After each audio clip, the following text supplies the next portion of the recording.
ನಡೀತು.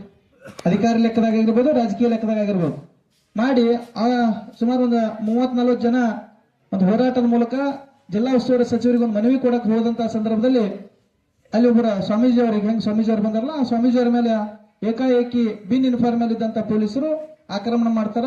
ಅವ್ರ ಮೇಲೆ ಇರುವಂತ ಮೊಬೈಲ್ ಕಸ್ಕೊಳಕ್ ಹೋಗದಂತ ಸಂದರ್ಭದಲ್ಲಿ ಅವರೇನದ ಸಿಟ್ಟಿಗೆ ಒಂದೇಟು ಹೊಡೆದು ಆ 6 ಮಂದಿ ಪ್ರಮುಖವಾಗಿ ಹೋರಾಟಗಾರರಿಗೆ ಕೇಸ್ ಮಾಡಿ ಜೈಲಿಗೆ ಕಳಿಸಿದ್ರು. ಅದರಲ್ಲಿ ಪ್ರಮುಖವಾದಂತವ್ರು ಕೂಡ ಹೇಳೋರು ಸರ್. ಇನ್ನ ಉಳಿದಂತ 21 ಮಂದಿ ಮೇಲೆ ಕೂಡ ಕೇಸ್ ಇತ್ತು. ಈಗಾಗಲೇ ಮೊನ್ನೆ ದಿನ ಬಿಡುಗಡೆಯಾಗಿ ಬಂದಾರ. ಅಂದ್ರೆ ಹೋರಾಟಗಳು ಯಾವ ರೀತಿ ಇರ್ತದಪ್ಪ ಅಂತಂದ್ರೆ ಅವರು ತಮ್ಮ ವೈಯಕ್ತಿಕವಾಗಿ ತಮ್ಮ ಜೀವನಕ್ಕಾಗಿ ಮಾಡಿದ್ದಲ್ಲ. ಅವ್ರದೆಲ್ಲ ಸಾಲಿನ ಮುಗಿದದ, ಮದುವೆನೇ ಆಗಿದೆ, ಎಲ್ಲ ಆಗ್ಯದ. ಮುಂದಿನ ನಮ್ಮ ಮಕ್ಕಳ ಭವಿಷ್ಯಕ್ಕಾಗಿ ಒಂದ್ ವೇಳೆ ಸರ್ಕಾರಿ ವೈದ್ಯಕೀಯ ಕಾಲೇಜ್ ಆಯ್ತಪ್ಪ ಅಂತಂದ್ರ ಕಡಿಮೆ ಬಜೆಟ್ ಒಳಗೆ ಅಂದ್ರೆ 0 ಸರ್ಕಾರಿ ಫೀಸ್ ಒಳಗೆ ಅಷ್ಟೇ ನಮ್ಮ ಮಕ್ಕಳು ವೈದ್ಯಕೀಯ ಶಿಕ್ಷಣವನ್ನು ಪಡಿಬಹುದು. ಇಲ್ಲ ಪ್ರೈವೇಟ್ದಾಗ ಹೋದಪ್ಪ ಅಂತಂದ್ರ ಇವತ್ತಿನ ದಿನ MBBS ಕಲಿಬೇಕಪ್ಪ ಅಂತಂದ್ರೆ ಕೋಟಿಗಟ್ಟಲೆ ರೊಕ್ಕ ಕೊಡ್ಬೇಕು.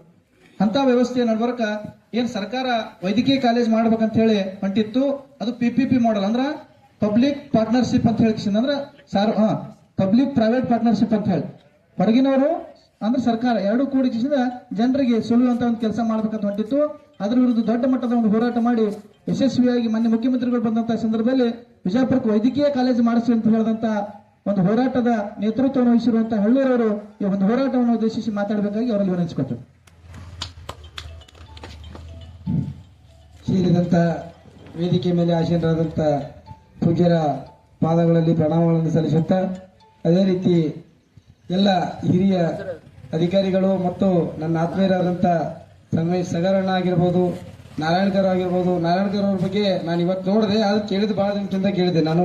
ನಮ್ಮ ಸರ್ ಆಗಿರ್ಬೋದು, ಎಲ್ಲರಲ್ಲೂ ನಾನು ನಮಸ್ಕಾರಗಳನ್ನು ಹೇಳುತ್ತಾ, ತಾವೆಲ್ಲರೂ ಸೇರಿದ್ದೀರಿ, ತಮಗೂ ಕೂಡ ಅನಂತ ಪ್ರಣಾಮಗಳನ್ನು ಹೇಳುತ್ತಾ, ನಾವೇನು ಇವಾಗ ನಮ್ಮ ಮೂಲಭೂತ ಹಕ್ಕುಗಳನ್ನು ಪಡ್ಕೊಳ್ಬೇಕಾದ್ರೆ ಇವತ್ತು ಹೋರಾಟಗಳ ಮುಖಾಂತರ ನಾವು ಪಡ್ಕೊಳ್ಳುವಂತ ಅನಿವಾರ್ಯ ಪರಿಸ್ಥಿತಿ ನಮ್ಮೆಲ್ಲರಿಗೆ ಬಂದೊದಗಿದೆ. ಎಲ್ಲಿ ನಮಗೆ ಅನ್ಯಾಯ ಆಗ್ತದ ಅಲ್ಲಿ ಧ್ವನಿ ಯಾರು ಎತ್ತಂಗಿಲ್ಲ. ಅನ್ಯಾಯ ಆದಿತ್ತು ಗೊತ್ತಿದ್ರು ಧ್ವನಿ ಎತ್ತಲಿಕ್ಕಂದ್ರ ಅದಕ್ಕಿಂತ ವೈಫಲ್ಯ ಮತ್ತೊಂದಿಲ್ಲ ಜೀವನದೊಳಗ. ಯಾಕ್ರಿ, ನಾವು ಒಂದ್ ರೂಪಾಯಿ ಕಡ್ಡಿ ಪಡಿಗೆ ತರಬೇಕಾದ್ರೆ 20 ಪೈಸೆ ಸರ್ಕಾರಕ್ಕೆ ತೆರಿಗೆ ದುಡ್ಡು ಕೊಟ್ಟು 1 ಪೈಸೆ ಕಡ್ಡಿ ತಗೊಂಡು ಬರ್ತೀವಿ ನಾವು. ಇಂಥ ಒಂದು ಪರಿಸ್ಥಿತಿ ಒಳಗ ನಾವು ಕಟ್ಟಿದಂತ ತೆರಿಗೆ ಹಣದಲ್ಲಿ ನಮ್ಮ ಮೂಲಭೂತ ಹಕ್ಕುಗಳಂತ ಕುಡಿಯೋ ನೀರಾಗಿರ್ಬೋದು, ರಸ್ತೆಗಳಾಗಿರ್ಬಹುದು, ಚರಂಡಿಗಳಾಗಿರ್ಬೋದು, ಬಡ ದೀನ ದಲಿತರಿಗೆ ಮನೆಗಳಾಗಿರ್ಬಹುದು, ಆರೋಗ್ಯ ವ್ಯವಸ್ಥೆ ಆಗಿರ್ಬೋದು, ಎಲ್ಲ ಮಕ್ಕಳ ವಿದ್ಯಾಭ್ಯಾಸದ ಸಾಂಕೇತವಾಗಿ ಶಿಕ್ಷಣ ಸ್ಕೂಲ್ಗಳಾಗಿರ್ಬಹುದು, ಇನ್ನೂ 10 ಹಲವಾರು ಗ್ರಾಮಾಭಿವೃದ್ಧಿ ಕೆಲಸಗಳು, ಈ ಒಂದು ಏನು ಗ್ರಾಮ ಪಂಚಾಯಿತಿಯ ವಿಧಾನಸೌಧ ಅಂತ ಕರ್ಕೊಂಡಂತ ಪಂಚಾಯಿತಿಗಳು, ಅಲ್ಲಿರುವಂತಹ ಅಧಿಕಾರಿಗಳು,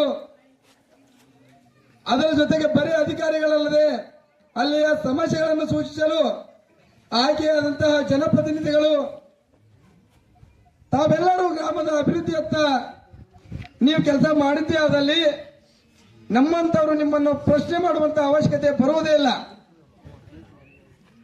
ದಯಮಾಡಿ ಎಲ್ಲ ಪ್ರಜ್ಞಾವಂತರು ಅರ್ಥ ಮಾಡ್ಕೊಳ್ಬೇಕು.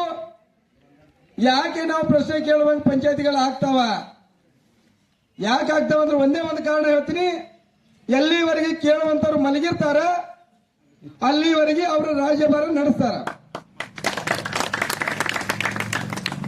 ಹಿರಿಯರೇ, ನೀವು ಯಾವಾಗ ಸ್ವಾಮಿ ವಿವೇಕಾನಂದರು ಹೇಳಿದ್ರು, ಹೇಳಿ ಎದ್ದೇಳಿ ಎಚ್ಚರಗೊಳ್ಳಿ, ಮುಂದಿನ ಗುರಿ ಮುಟ್ಟುವರೆಗೂ ನೀವು ನಿಲ್ಲದಿರಿ. ನೋಡ್ರಿ, ನಾವು ವೈಯಕ್ತಿಕ ಏನಾದ್ರು ನಾವು ಕೇಳಾಗತ್ತೀವಿ ಇವತ್ತ. ನನ್ನ ಜೀವನದಲ್ಲಿ ನಾನು ವೈಯಕ್ತಿಕ ಕೇಳಿಲ್ಲ. ನಾನು ತಾವು ಕೂಡ ವೈಯಕ್ತಿಕವಾಗಿ ಯಾವುದನ್ನು ಕೇಳಿಲ್ಲ. ಗ್ರಾಮದ ಅಭಿವೃದ್ಧಿ ಪದದತ್ತ ಕೇಳುತ್ತಿರುವಂತಹ ಎಲ್ಲ ಏನು ಯೋಜನೆಗಳಿದ್ದಾವೆ, ಇದೀಗ ಆಗಮಿಸಿದಂತಹ ಅಧಿಕಾರಿಗಳಿಗೂ ಕೂಡ ಇಲ್ಲಿ ಸ್ವಾಗತಿಸುತ್ತಾ,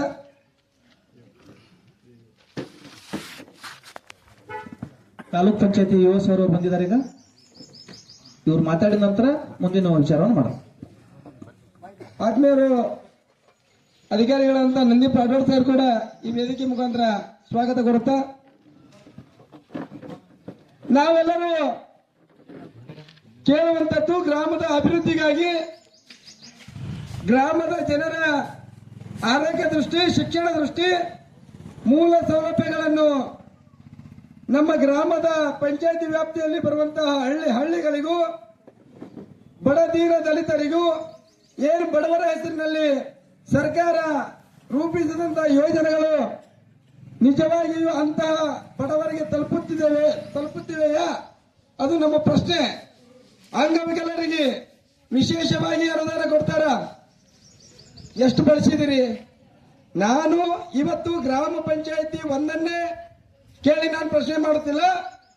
ಇದು ನಮ್ಮ ಕರ್ನಾಟಕ ರಾಜ್ಯದ ಎಲ್ಲ ಪಂಚಾಯತಿಯಲ್ಲಿರುವಂತಹ ಅಧಿಕಾರಿಗಳಾಗಿರಬಹುದು, ಜನಪ್ರತಿನಿಧಿಗಳಿಂದ ಆಯ್ಕೆಯಾದಂತ ಏನು ಸದಸ್ಯರಿರಬಹುದು, ತಾವೆಲ್ಲರೂ ಅಭಿವೃದ್ಧಿ ಮಾಡುವ ಕೆಲಸದ ದಿಟ್ಟ ಹೆಜ್ಜೆಯನ್ನು ಹಾಕಿದರೆ ಅಥವಾ ಎಲ್ಲಿ ದುರ್ಬಲರಾದರ, ಎಲ್ಲಿ ಬಡಜನರಾದರ ಅವರ ಕಷ್ಟಗಳಿಗೆ ಸ್ಪಂದಿಸಿದ್ರೆ ನಾವು ಈ ರೀತಿ ವೇದಿಕೆ ಟೆಂಟ್ಗಳನ್ನು ಹಾಕಿ ಅನಿರ್ದಿಷ್ಟ ಧರಣಿಯನ್ನು ಹಮ್ಮಿಕೊಳ್ಳುವಂತಹ ಯಾವ ಪ್ರಸಂಗ ಕೂಡ ಬರ್ತಿರ್ಲಿಲ್ಲ. ನಮ್ಮೆಲ್ಲರ ದುರದೃಷ್ಟ, ಮತವನ್ನು ನೀಡುವಾಗ ನಾವು ಒಂದು ಮತ ತಾಯಿಯ ಸಮಾನ, ನಮ್ಮ ಅಕ್ಕ ತಂಗಿಯ ಸಮಾನ. ಇದನ್ನು ಸ್ಪಷ್ಟವಾಗಿ ಮತದಾರ ಅರ್ಥ ಮಾಡ್ಕೊಳ್ಬೇಕು. ಮುಂದಿನ ಏನು ಎಲೆಕ್ಷನ್ ಬರ್ತಾವ, ಮತದಾರಗಳು ಬರ್ತಾವ, ಅಂತಹ ಸಮಯದಲ್ಲಿ ಏನೇನಾದರೂ ಒಂದು ಪೈಸಾ ಮುಟ್ಟಿದ್ದೆ ಆದ್ರೆ ನಾವು ನಮ್ಮ ಮನೆ ತಾಯಿ ಅಕ್ಕ ತಂಗಿಯರನ್ನ ಮತದಾನದ ಹೆಸರಿನಲ್ಲಿ ಮಾಡಿಕೊಡಂತ ಅಂತ ತಾವು ಅರ್ಥ ಮಾಡ್ಕೊಳ್ಬೇಕು. ಈ ಮತದಾರಗಳು ನಾವು ₹1 ಮುಕ್ತ ಏನು ನಾವು ಪ್ರಾಮಾಣಿಕರಾಗಿ ಮತವನ್ನು ನೀಡಿದ್ರ ನಾವು ಯಾವುದೇ ಅಧಿಕಾರಿ ಆಗಿರ್ಬೋದು, ಯಾವುದೇ ಜನಪ್ರತಿನಿಧಿ ಆಗಿರ್ಬೋದು, ಅವರ ಎದೆಯ ಮೇಲಿನ ಶರ್ಟ್ ಹಿಡಿದು ಕೇಳುವಂತ ಅಧಿಕಾರ ನಮ್ಮಲ್ಲಿ ಇರ್ತದ. ನೀವ್ ಯಾಕೆ ಕೇಳಲಾಕ? ಅಧಿಕಾರಿಗಳಿಗಾಗಲಿ ಜನಪ್ರತಿನಿಧಿಗಳಾಗಲಿ ನಮ್ಮೆಲ್ಲರ ಸೇವಕರವರು. ನಾವು ಅಮೂಲ್ಯವಾದಂತಹ ಮತವನ್ನು ನೀಡಿ ನಾವೆಲ್ಲರೂ ಆಯ್ಕೆ ಮಾಡಿದಂತಹ ಮತದಾರ ಪ್ರಭುಗಳು, ಆಯ್ಕೆ ಮಾಡಿದಂತಹ ಜನಪ್ರತಿನಿಧಿಗಳು, ಅಧಿಕಾರಿಗಳು ಅವರು ಗ್ರಾಮದ ಅಭಿವೃದ್ಧಿಯತ್ತ ಸಾಗಿದರೆ ನಾವು ಕೂಡ ನಿಮಗೆ ಒಳ್ಳೆಯ ಸಕಾರಾತ್ಮಕ ಸ್ಪಂದನ ಸದಾ ನಿಮ್ಮ ಜೊತೆ ಇರ್ತೀವಿ. ಅವ್ಯವಹಾರಕ್ಕೆ ಅಡ್ಡಿಯಾದಲ್ಲಿ ನಮ್ಮನ್ನು ಸಂಪರ್ಕಿಸಿದರೆ ಅವರ ವಿರುದ್ಧ ಧ್ವನಿ ಎತ್ತಲು ನಾವು ಸದಾ ಸಿದ್ಧ.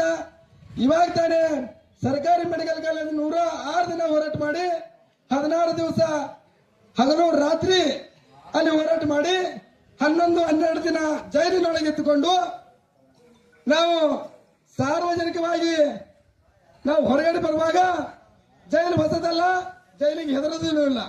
ನಾವೇನು ವೈಯಕ್ತಿಕ ಹೋಗಿಲ್ಲ, ಬೇರೆ ರೀತಿ ಹೋದಾಗ ನಾವು ಜೈಲಿಗೆ ಹೋಗಿಲ್ಲ. ಎಲ್ಲಿ ಬಡಜನರಿಗೆ ಅನ್ಯಾಯ ಆಗ್ತದೆ, ಎಲ್ಲಿ ಸಾರ್ವಜನಿಕ ತೊಂದರೆ ಆಗ್ತದೆ, ಈ ವಿಷಯ ಪ್ರಶ್ನೆ ಮಾಡಲು ಹಗಲು ರಾತ್ರಿ ದಿನದ 24 ಗಂಟೆಗಳು ನಾವು ನಮ್ಮ ಜೀವವಿರುವವರೆಗೆ ಸದಾ ಸಿದ್ಧರಾಗಿರುತ್ತೇವೆ ಅಂತ ಹೇಳ್ತಾ, ಏನೀಗ ಅಧಿಕಾರಿಗಳು ಬಂದಿದ್ದಾರೆ, ಅಧಿಕಾರಿಗಳಿಗೆ ಒಂದೇ ಮಾತನ್ನು ನಾನು ಹೇಳಿಕ್ಕೆ ಇಷ್ಟಪಡ್ತೀನಿ.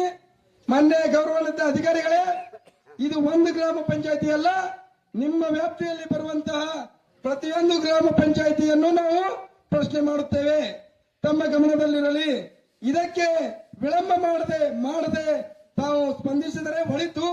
ಇಲ್ಲವಾದಲ್ಲಿ ಇಂತಹ ವೇದಿಕೆಗಳು ಇಡೀ ಇಂಡಿ ತಾಲೂಕಿನ ಎಲ್ಲ ಪಂಚಾಯಿತಿಗಳ ಮುಂದೆ ನಾವು ಬಂದು ಕೂಡ್ಬೇಕಾಗ್ತದೆ, ನಾವು ಪ್ರಶ್ನೆ ಮಾಡ್ಬೇಕಾಗ್ತದೆ. ಅದಕ್ಕೆ ಅವಕಾಶ ಮಾಡಿಕೊಡ್ಬೇಡ್ರಿ. ಆದಷ್ಟು ಬೇಗನೆ ನೀವು ಇಷ್ಟು ದಿವಸ ಏನ್ ಮಾಡಿದಿರಿ ಗೊತ್ತಿಲ್ಲ, ಇವತ್ತಿನಿಂದ ಇಂಡಿ ತಾಲೂಕಿನ ಪ್ರತಿಯೊಂದು ಗ್ರಾಮ ಪಂಚಾಯಿತಿ ಪ್ರತಿಯೊಂದು ಕಾಮಗಾರಿಗಳು 2020ರಿಂದ 2025ರವರೆಗೆ ನಾವು ಪ್ರಶ್ನೆ ಮಾಡಲು ಸಿದ್ಧರಿದ್ದೇವೆ. ಉತ್ತರ ಕೊಡಲು ತಾವು ಸಿದ್ಧರಾಗಿ ಎಂದು ಹೇಳ್ತಾ ನನ್ನ 2 ಮಾತುಗಳಿಗೆ ವಿರಾಮ ಕೋರುತ್ತೇನೆ. ಜೈ ಹಿಂದ್, ಜೈ ಕರ್ನಾಟಕ.